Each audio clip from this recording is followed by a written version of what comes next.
이 시기를 알거니와 라는 제목으로 함께 말씀을 나누겠습니다. 오늘 본문에 보면 이 시기를 알거니와 라는 말씀이 있는데 거기에 해당하는 영어 원문은 Understanding the present time, 그러니까 현재라는 시간을 이해하는 것. 시간은 그러니까 쓰는 것이 아니라 이해하는 것이라는 사실을 우리가 생각을 해야 합니다. 우리는 시간을 소비합니다. 일정을 채우고 약속을 옮기고 마감에 쫓기면서 살아갑니다. 그러나 성경은 시간을 그렇게 말하지 않습니다. 성경이 묻는 질문은 지금 몇 시냐 이걸 묻는 게 아니라 지금이 어떤 때냐라는 것을 묻는 겁니다. 이상한 나라의 앨리스라는 동화를 아십니까? 거기에 보면 시계를 가지고 있는 토끼가 있습니다. 그 토끼는 항상 시계를 보면서 늦었어, 늦었어 라고 얘기를 합니다. 그리고 계속 시계를 들고 뛰어다니는 거죠. 계속 바빠서 늦었다고 얘기합니다. 그러나 어디로 가는지는 말하지 않습니다. 속도는 있지만 방향은 없는 오늘 현대인들의 모습을 그려내는 것은 아닐까 생각하게 됩니다. 우리의 삶은 어떻습니까? 바쁘지만 바쁘게 살았는데 삶의 의미는 잃어버린 시간. 움직이기는 하는데 분별하지 않는 삶을 살고 있는 것은 아닌지. 바울 사도는 로마 교회를 향하여 너희가 이 시기를 알거니와 지금이라는 시간을 어떻게 이해하고 있는가? 너희는 지금이 어떤 때인지 이해하고 있느냐라고 묻는 것 같습니다. 오늘이라는 시간을 정의하는 여러 가지 내용이 있겠지만 하나의 중요한 키워드 중에 불안이라는 것이 있죠. 알랭 드 보통의 불안이라는 책이 한동안 유행하기도 했는데 현대인의 그 심중을 깊이 파헤친 키워드라고 생각합니다. 경제적 불안은 실제입니다. 일자리가 불안정하고 물가는 오르고 열심히 살아도 미래가 보이지 않고 물질 문제는 우리 인간에게 굉장히 심각한 문제입니다. 정치적인 혼란도 실제입니다. 무엇이 옳은지 분간하기 어렵고 사회는 끊임없이 갈라지고 있습니다. 그것이 우리의 일상을 흔들어 놓고 그 여파는 우리의 신앙까지 흔들어 놓습니다. 하나님은 지금 어디 계실까? 왜 이렇게 세상은 불안할까? 이건 믿음 없는 사람의 질문이 아니라 어떻게 보면 믿는 사람에게도 정직한 탄식이 될 수 있습니다. 그래서 시편의 많은 기자들, 그리고 선지자들, 그리고 심지어 바울 서신에서도 탄식의 소리, 믿는 자의 탄식의 소리들이 울려 퍼지게 되는 겁니다. 그러나 이 불안한 시대를 살고 있는 로마 교회를 향하여 바울 사도는 8절 말씀에 보면 피차 사랑의 빛 외에는 아무에게도 아무 빛도 지지 말라. 이런 시대일수록 사람들이 움츠러들게 되고 자기 것을 먼저 지키려고 하고 타인은 부담스러워하죠. 그러나 바울은 이런 때일수록 사랑을 포기하지 말라 우리에게 말씀하시는 겁니다.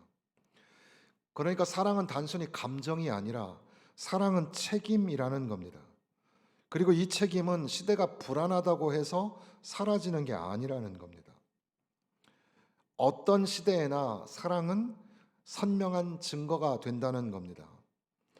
사랑은 이웃에게 악을 행치 아니하나니 그러므로 사랑은 율법의 완성이라. 율법이 물론 중요합니다. 그러나 사랑을 통해서 율법이 완성되어져 갑니다. 지금이라는 시간을 이해할 때 지금이 어떤 때인가?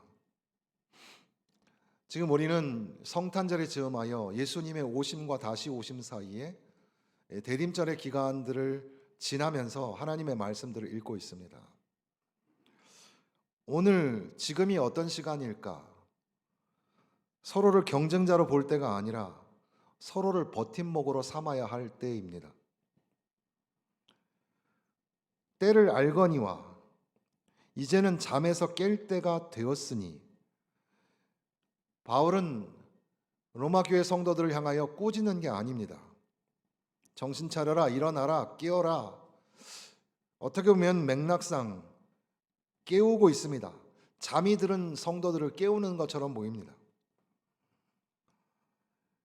잠에 대한 은유, 이 바울 서신에는 폴린 메타포, 그래서 바울에게 나타나는 은유가 굉장히 많죠. 여기 우리가 읽고 있는 본문에도 여러 가지가 등장하는데, 잠을 잔다는 것은 믿음을 버린 상태가 아니라 어떻게 보면 믿고는 있는데 기대가 없는 상태를 말할지도 모릅니다. 기도는 합니다. 근데 응답을 기대하지는 않습니다. 예배는 드립니다. 그런데 변화는 기대하지 않습니다. 신앙생활은 하는데 이게 무슨 의미가 있나 느끼는 겁니다. 요즘 신앙이 그렇게 느껴지지는 않습니까? 그러니까 오늘 성탄에 즈음하여 절기를 지키는 우리에게 하나님의 말씀은 말씀하시기를 그래도 괜찮다, 깨어라, 거기에 머물지 말고 얼른 일어나라. 그러니까 지금은 신앙을 포기할 때가 아니라 다시금 신앙을 깨울 때라는 사실을 말씀하시는 겁니다. 그런데 바울 사도는 이어서 지금 밤이 깊었다 이렇게 말씀하시는 겁니다.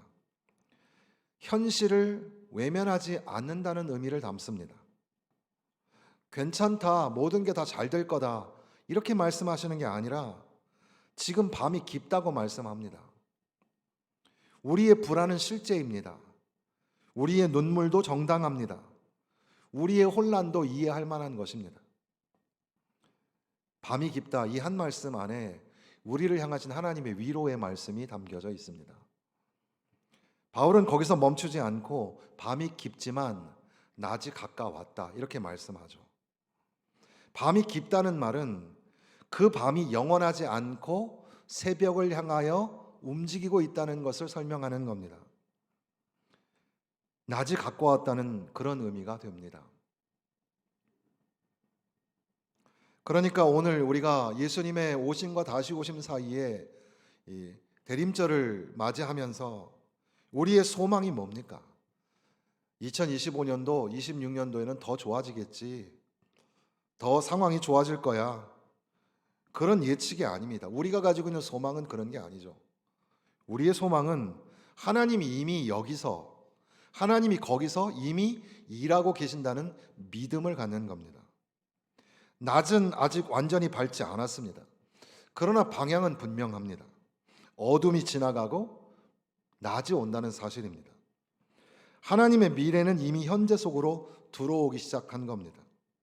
그래서 바울 사도는 어둠의 일을 벗고 빛의 갑옷을 입자 이렇게 말씀하는 거죠. 이것도 옷의 은유라고 할 수 있겠습니다. 문제가 다 해결된 다음에 믿어라 이런 말이 아니라 문제가 지금 남아 있지만 그럼에도 불구하고 그리스도로 옷 입고 살아가라 이렇게 말씀하시는 겁니다. 불안한 시대에 벗어버려야 할 것이 무엇입니까? 방탕하거나 술 취하지 말고 음란하거나 호색하지 말며 다투거나 시기하지 말라고, 다툼과 시기를 버려버리라고 그렇게 말씀합니다. 불안한 시대에는 다툼과 시기가 쉽게 번집니다. 우리가 산에 가면 촘촘히 있는 나무들이 메마를 때에 화재가 일어날 확률이 굉장히 높죠. 사람과의 관계도 메말라져 있을 때에 그것이 화재로 일어나 불길이 번지는 경우가 많습니다. 서로 비교가 깊어지고 분노가 커지고 공동체는 쉽게 갈라지게 됩니다. 바울은 그 길로 가지 말라는 겁니다. 시기와 다툼의 길로 가지 말라는 겁니다. 지금이 어떤 때냐? 지금은 서로를 의심할 때가 아니라 서로를 붙들어 주어야 하는 그런 때라는 겁니다. 오직 주 예수 그리스도로 옷 입으라. 바울 사도는 권면합니다. 이것은 불안이라는 현재라는 시간을 살아가고 있는 그리스도인의 정체성이라고 할 수 있습니다. 불안이 다 사라지기 전까지 기다려라 이런 말이 아니라, 비록 불안한 현실 한가운데 우리가 살지라도 우리가 누구인지는 잊어버리면 안 된다는 말씀입니다. 이 본문은 어거스틴 성구로 유명하지 않습니까? 어거스틴의 시대 역시 불안했습니다. 어거스틴은 매우 총명하고 똑똑한 사람이었습니다. 이미 어린 나이에 다양한 학문을 연마했고, 그리고 대학의 교수의 자리까지 올라가는 그런 사람입니다. 로마 제국이 무너지고 미래는 보이지 아니하고 정의와 진리는 무엇인가, 모든 것들이 혼란스러운 그런 세상이었죠. 하나님의 진리를 추구하는 사람이며 현실의 문제를 고뇌하는 지식인이었지만, 그러나 오늘은 아닙니다, not yet, 아직은 아닙니다라는 그런 소극적인 비판주의자였습니다. 그런 어느 날 정원에서 괴로워하면서 울고 있을 때 아이들의 노래소리가 들렸다고 하죠. 톨레에게는 취하여 읽으라 이런 말인데, 취하여 읽으라, 집어들어 성경 말씀을 읽으라는 말로 깨닫고 가까이 있는 성경책을 들어서 펴서 읽었더니 그게 로마서 13장 오늘 본문의 말씀이었다는 겁니다. 그 순간 어거스틴이 깨달았습니다. 지금이 바로 순종할 때구나. 고백록에 보면 그렇게 고백하죠. 의심의 모든 어둠이 사라지고 확신의 빛이 내 마음에 쏟아져 들어왔다.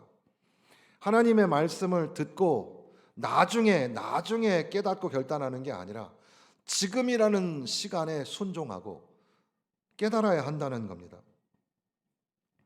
어거스틴은 더 이상 미루지 않았습니다. 그래서 어거스틴의 회심, 왜냐하면 현재라는, 오늘이라는 시간에 대해서 확실하게 이해했기 때문입니다.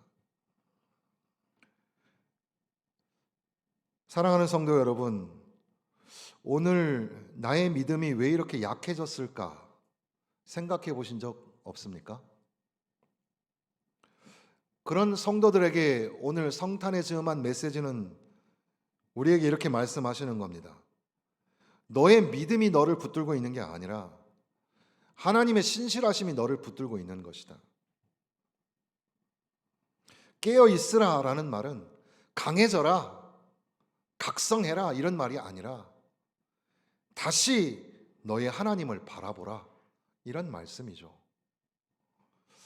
오늘 새벽에도 아마샤라는 왕에 대해서 묵상을 했는데, 사실 우리는 무언가 이루었을 때, 가령 전쟁에서 승리하는 것처럼 성공하고 이루었을 때 그게 자기가 한 것이라고 착각을 할 때가 많습니다. 그 결과 우리에게 나타나는 아주 고질적인 증상이 뭐죠? 그게 바로 교만입니다. 그런데 때로는 기분이 좋아서 모든 게 다 잘 되는 것 같고 우월감을 느끼고 살아가다가 어느 날 일이 안 될 때, 모든 게 꼬일 때, 그때는 낙심하고 절망하고 주저앉아서 믿음이라는 게 별로 쓸데없구나, 하나님이 날 도와주시지 않는구나, 하나님의 신실하심은 우리가 방금 부른 찬송가에 있는 것처럼 어제나 오늘이나 영원하시고 동일하십니다. 우리의 믿음이 오락가락하는 거죠. 깨어라, 다시금 깨어라. 하나님의 신실하심을 의지하고 다시금 하나님을 바라보라. 너의 흔들리는 믿음에 의지하지 말고 하나님을 신뢰하고 하나님을 바라보라는 말씀입니다. 닥 함마르셀드라는 분이 있습니다. 이분은 그 UN 제2대 UN 사무총장을 지내신 분이기도 하고, 이분은 콩고 내전을 종식하기 위해서 노력을 했던 사무총장인데, 그분이 잠비아 온돌라 공항 근처에서 그 비행기 추락으로 사망하게 됩니다. 유엔에서 당시 3차례나 조사를 했지만 끝내 그 추락 원인을 규명하지 못하게 되죠. 유례 없이 노벨에서는 죽은 사람한테는 상을 주지 않는데 이 사람에게는 노벨 평화상을 주었습니다. 존 F 케네디는 이 사람을 회고하면서 그와 비교하면 나는 작은 인물에 불과하다. 그는 우리 세기의 가장 위대한 정치가였다. 이렇게 평하기도 했습니다. 이 사람이 남겼던 정무일지, 근무했던 그 기록은 유네스코 헌장의 그 기록이 될 정도로 유네스코 유산이 되었습니다. 근데 이분이 남긴 또 하나의 일기가 있습니다. 이 일기장식으로 되어 있는 글인데 스웨덴 사람이니까 그 제목이 베크마르켄이라고 되어 있습니다. 그것은 우리식으로 번역하면 이정표라고 할 수 있는데 복 있는 사람에서 이정표라는 제목으로 번역을 하기도 했습니다. 이 사람이 남긴 여러 가지 주옥 같은 말들이 많은데 그 중에 하나가 All that has been thanks, all that will be yes 라는 말입니다. 지나온 모든 것에 감사, 다가올 모든 것에 yes라는 말입니다. 따라해 보시겠습니다. 지나온 모든 것에 감사, 다가올 모든 것에 yes. yes는 예라고 해야 되나요? 하여튼 지나온 모든 것에 감사. 지나온 모든 것이 감사합니다. 올 한 해가 지나가고 있습니다. 올 한 해 지나온 모든 것이 감사입니다.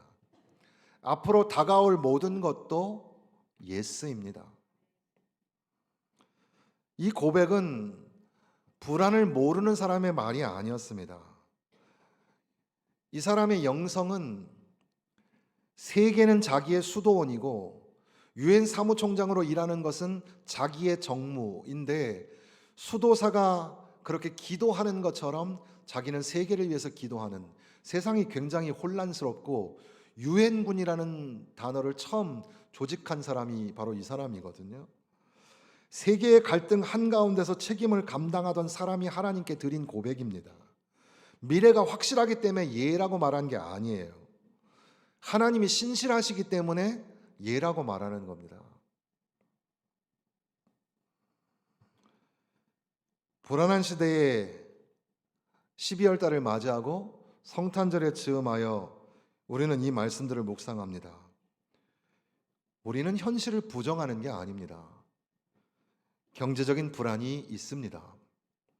정치적인 혼란도, 그로 인하여 신앙의 흔들림도 있습니다. 그러나 밤은 깊었지만 낮이 가까웠다고 말씀합니다. 그러니까 understanding the present time, 현재를 이해한다는 것은 불안을 없애는 것이 아니라 불안 속에서도 하나님의 시간을 신뢰하는 것이라고 할 수 있습니다. 오늘 저와 여러분의 문제가 해결되지 않아도 괜찮습니다. 오늘 우리의 믿음이 완전하지 않아도 괜찮습니다. 그러나 이것 하나만은 분명합니다. 지금은 절망할 때가 아니라 예수 그리스도로 옷을 입을 때입니다. 예수님으로 옷을 입는다라는 것도 그 은유죠. 옷을 입는 은유. 입다 벗다의 은유가 있습니다. 이것은 무슨 의미를 담고 있을까? 다시금 우리는 앞서 언급했던 말씀으로 돌아가게 됩니다. 예수님으로 옷 입는다는 것은 무엇일까? 그것은 저와 여러분의 삶에 그리스도인의 정체성을 드러내는 것일 텐데 그것은 바로 사랑입니다. 사랑이 참 중요합니다.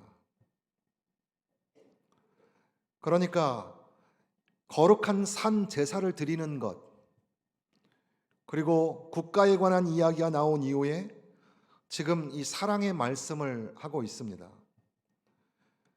로마서는 1장부터 11장까지 교리에 관한 말씀인데 교리의 말씀이 참 중요하지만 그러나 그것을 머리에 넣고 알고 있는 것만이 아니라 우리의 삶에 그리스도인의 정체성으로 드러나야 될 열매가 사랑이라는 사실이죠. 사랑은 그러므로 율법의 완성이라고 말씀합니다. 사랑으로 세워져 가야 합니다. 다투거나 시기하는 것을 멈춰야 합니다. 여러분이 예수 그리스도로 옷 입는다는 것은 사랑의 열매로 살아내고 있는가? 여러분의 마음에, 여러분의 손에 사랑이 들려져 있는가? 사랑을 나누어 주고 살아가고 있는가입니다. 이번 주의 말씀의 주제는 준비인데, 예수님의 오심과 다시 오심 사이에 이 성탄절을 맞이하면서 여러분들은 무엇을 준비합니까? 사랑이 배제되고 사랑이 없는 찬송과 캐롤은 위선이 아닐까요? 지금 이 때를 안다는 것은, 지금 이 시기를 간파하는 그리스도인의 정체성, 분별력은 사랑으로 열매를 맺어야 하는 거죠. 간음하지 말라, 살인하지 말라, 도둑질하지 말라, 탐내지 말라 한 것과 그 외에 다른 계명이 있을지라도 내 이웃을 내 자신과 같이 사랑하라 하신 그 말씀 가운데 다 들었느니라. 사랑은 이웃에게 악을 행하지 아니하나니 그러므로 사랑은 율법의 완성이니라. 여러분, 내 이웃을 내 몸과 같이 사랑하라라는 말씀 아시죠? 어떤 학자들은 거기에 담겨진 굉장히 파격적인 도전에 관해서 설명하기를, 우리는 가끔 이 말씀을 읽을 때 네 자신을 사랑해라라는 말이 담겨져 있다고, 네 자신을 사랑하는 것만큼 이웃을 사랑해라, 이렇게 우리가 설명을 하고 들었단 말이에요. 그런데 사실 그것은 성경적이지 않다는 겁니다. 성경에서 너 자신을 사랑하라라는 말은 죄악이에요. 오히려 성경은 우리의 죄성, 그래서 우리는 우리 자신만을 사랑하는 존재, 그런 이기적인 사랑을 가지고 있는 존재인데, 그럴 정도로 그 이상을 넘어서서 타자를 사랑하고 이해 안 되는 사람을 사랑하고 용서해 주지 못할 사람을 용서해 주라는 그런 말씀이죠. 지금 이 시기를 분별하고 깨달아 알아야 합니다. 성탄절에 우리는 무엇을 준비할까?